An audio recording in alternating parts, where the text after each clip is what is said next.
i uključeno je poziv takmičarima da obrate pažnju i da prate autostart mašinu. 7 učesnika se priprema na start u okviru druge kasačke trke. Šumski kolegijum je dao znak da može da krene priprema starta.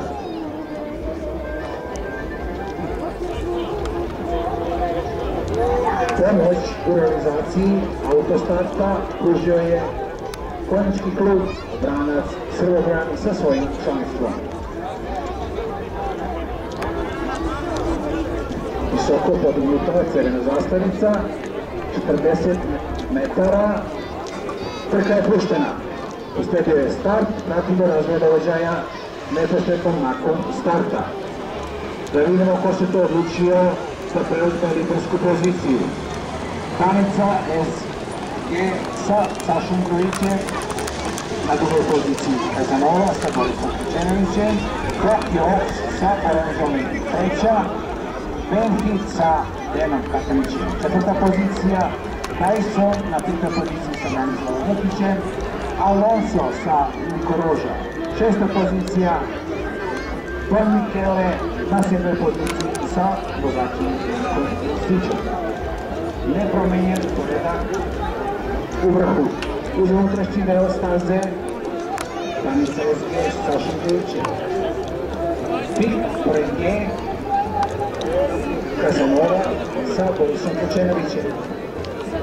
U drugom redu unutrašnji deo staze za Tokio. Njemu sa desne ruke na četvrtoj poziciji Benhit sa Denom Katanićem. Treći u koloni Tyson sa Branislavom Vukićem. Potom na šestoj poziciji Alonso sa Roženikom, a na sedmoj poziciji Don Michele.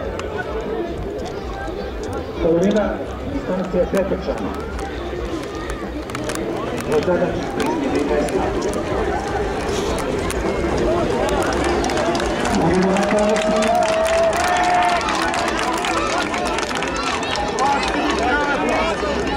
Prva odluka Šumskog kolegijuma, isključenje prva startni broj 1, Don Michele, vozač Stenko, u galop. Na 800 metara od cilja, Danica SG dobija napad od Kazanove. Usledio je njen odgovor i do skoro poravnati. U stopu ih prate na trećoj poziciji Tokio, na četvrtoj poziciji Benhit, na petoj Tyson, na šestoj Alonso. Za prva Don Michele sa ostavljenom Šumskog kolegijuma o isključenju zbog dugog galopa. Umeđu vremenu, novi razvoj događaja u vođstvu šestovodi Kazanova sa Borisom Kučenovićem. Ulazak odličnih broja i ciljni pravac. Kazanova u prednosti. Prati ga na drugoj poziciji Benhit sa Denom Katanićem. Usledio je napad na 60 metara od cilja i prednost u jednu dužine.